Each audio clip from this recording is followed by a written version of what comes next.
Jeg skulle have været taxachauffør. Jeg skulle have været taxachauffør. Pludselig kan jeg se det. Det var det, jeg skulle have været. Jeg ville have været alle tiders taxachauffør. Taxachaufførernes greatest hit. The cab driver to end all cab drivers. Jeg ville have siddet der ved rattet, være hjemme og på arbejde samtidig, som i et sneglehus, eller som den perfekte værtshusvært. Jeg ville sidde ved siden af kunden, adskilt af askebæger og knirkende birstang, og jeg ville sidde rank og rolig som en rutineret rotte.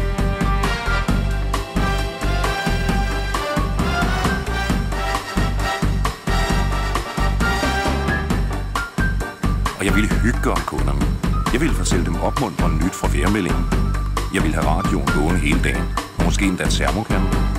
Jeg ville give dem råd og tips om, hvor de skulle gå hen efter hvad, og hvor de kunne finde det samme billigere, eller hvor de kunne finde det samme med musik. Jeg ville stille forslag til deres tipskuponer, og mindes bronzeholdet fra 1948, eller FIFA-revyerne.